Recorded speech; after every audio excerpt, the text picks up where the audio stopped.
30 डिसेंबर 2024 वार सोमवार या दिवशी आलेली आहे सोमवती अमावस्या। या अमावस्येला दर्श अमावस्या, मार्गशीर्ष अमावस्या असंही म्हणतात। प्रत्येक अमावस्या ही पितृदेवांना समर्पित असते। जेव्हा अमावस्या सोमवारी येते तेव्हा ती पितृदेवांसह देवांचे देव महादेव शिवशंकरांना समर्पित असते। प्रत्येक अमावस्या ही जशी लक्ष्मी प्राप्तीसाठी महत्त्वाची असते तशीच ती आपल्या घरातील नकारात्मकता वाईट बाधा बाहेर काढण्यासाठी देखील महत्त्वाची असते। श्री स्वामी समर्थ। स्वागत आहे तुमचं माझ्या मराठी यूट्यूब चॅनलवर। स्वामी महाराज तुमच्या सर्व चांगल्या इच्छा पूर्ण करोत हीच स्वामींच्या चरणी प्रार्थना करते आणि आज या नवीन व्हिडिओला सुरुवात करते। 2024 या वर्षातील शेवटची अमावस्या 30 डिसेंबरला आली आहे। 29 डिसेंबरला रविवारी उत्तर रात्री म्हणजे सोमवारी पहाटे 4:01 अमावस्या सुरू होईल आणि 30 डिसेंबरला सोमवारी उत्तर रात्री म्हणजे मंगळवारी पहाटे 3:56 अमावस्या समाप्त होईल। ही सोमवती अमावस्या या वर्षातील सर्वात शेवटची अमावस्या आहे। या वर्षातील आपल्या घरातील सर्व नकारात्मकता दूर करायची असेल आणि पुढील वर्ष सुख समृद्धी भरभराटी आणि आनंददायी जाण्यासाठी आपल्याला या सरत्या वर्षातील अमावस्येला काही गोष्टी आवर्जून करायच्या आहेत। संपत आलेलं 2024 हे वर्ष कुणाला बरं गेलं असेल, कुणाला चांगलं गेलं असेल, कुणाला वाईट गेलं असेल, पण येणारं नवीन वर्ष हे भरभराटीचं आणि आरोग्यदायी जावं अशी प्रत्येकाची इच्छा असते। यासाठी या सोमवती अमावस्येला मार्गशीर्ष अमावस्येला आपल्याला काही उतारे, काही तोडगे, काही उपाय करायचे आहेत। या उपायांनी अगदी 101% तुमच्या घरात तुम्हाला चांगले अनुभव येतीलच आणि पुढील वर्ष तुम्हाला छान सुखासमाधानाचं जाईल। कुठलीही नकारात्मकता असेल, वाईट बाधा असेल, नजरदोष, पितृदोष असेल, शत्रुदोष असेल तर नक्की दूर होईल।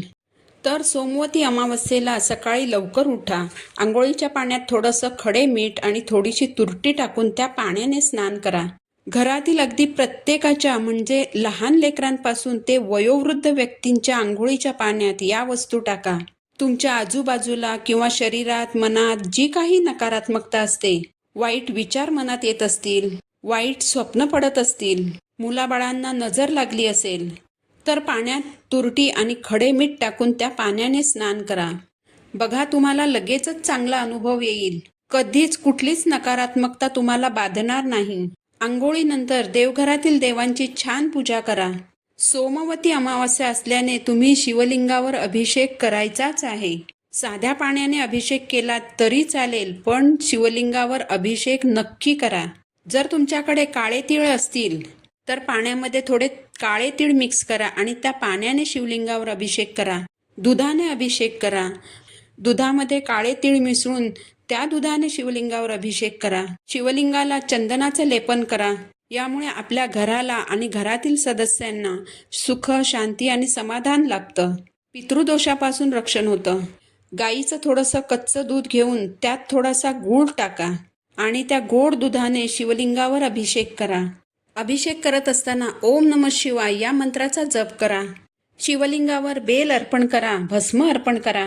शिवलिंगासमोर एक दिवा लावा। मातीची पणती असेल तरी चालेल। त्यात तिळाचं तेल टाकून दुहेरी वात टाका। 2 लवंग, 1 कापूर टाका।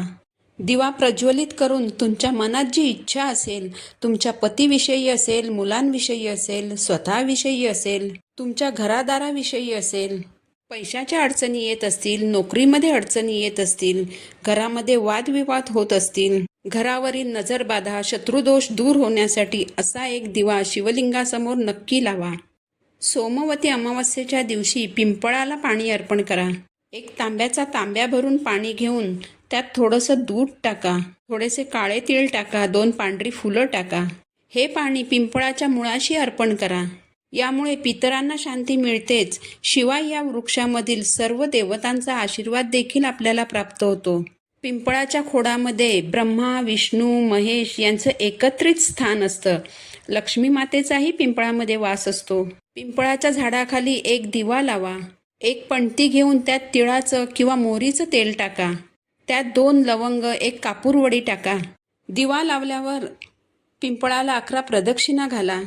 ओम नमो भगवते वासुदेवाय नमः या मंत्राचा जप करत पिंपळाला 11 प्रदक्षिणा घाला। सोमवती अमावस्या आहे. पिंपळाला अजिबात स्पर्श करायचा नाही. मुलांच्या पतीच्या प्रगतीमध्ये अडचणी येत असतील, पैशाच्या अडचणी येत असतील, नोकरीमध्ये अडचणी येत असतील, घरात एकमेकांचं पटत नसेल, तर सोमवती अमावस्येच्या दिवशी रस्त्यावरील एखाद्या भटक्या कुत्र्याला तेल लावलेली भाकर खाऊ घाला. कुत्र्याच्या रंगाला महत्त्व देऊ नका. तुम्ही कुणाचं तरी पोट भरताय या गोष्टीला महत्त्व द्या. गाईला गूळ चपाती खाऊ घाला. चपातीला थोडंसं गूळ लावा आणि ती चपाती तुमच्या हाताने गाईला खाऊ घाला.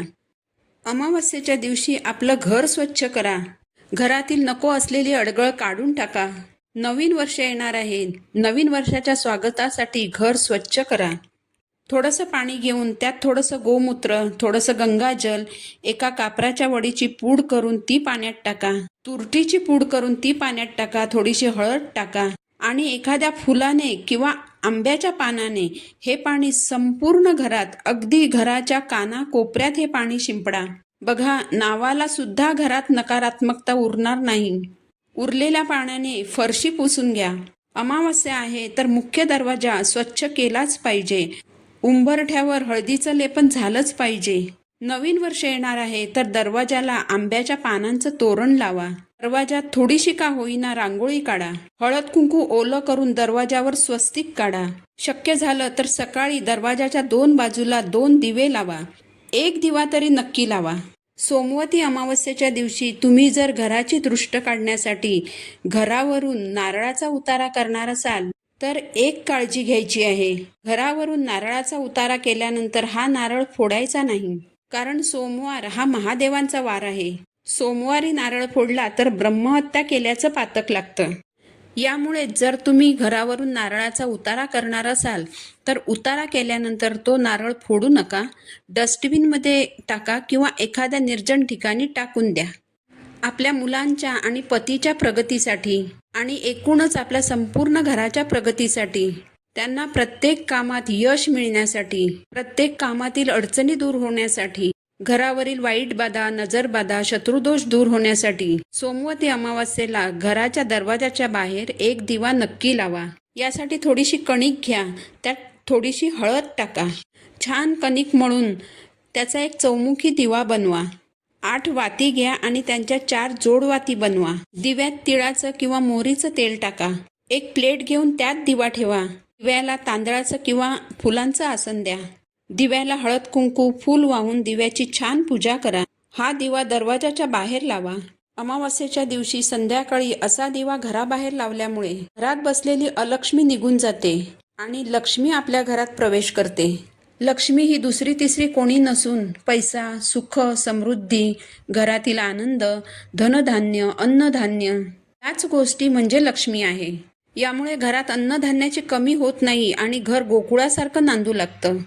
संध्याकाळी दिवे लागणीनंतर म्हणजे घरात संध्याकाळची दिवाबत्ती करून झाल्यावर उजव्या हातात थोडीशी पिवळी मोहरी घ्या आणि 11 वेळा काल भैरवाष्टक स्तोत्र म्हणा. 1 वेळ वल्गा सुक्त म्हणा. नंतर ही अभिमंत्रित केलेली पिवळी मोहरी घराच्या प्रत्येक कोपऱ्यात थोडी थोडीशी टाकून द्या. दुसऱ्या दिवशी सकाळी घर झाडताना ती निघून जाईल. यामुळे आपल्या घरातील इडापिडा, करणीबाधा, वास्तुदोष निघून जायला मदत होते. ज्या घरात हे उपाय दर अमावस्येला केले जातात त्या घरात कोणत्याही प्रकारची वाईट बाधा प्रवेश करत नाही. त्या घरात माता लक्ष्मी अखंड वास करते. सांगितलेले सर्व उपाय जरी आपल्याला करायला जमले नाहीत तरी जेवढे उपाय जमतील तेवढे उपाय नक्की करा. माहिती आवडली असेल तर व्हिडिओला लाईक करा, चॅनलला सबस्क्राईब करा. पुन्हा भेटू नवीन व्हिडिओसोबत. श्री स्वामी समर्थ.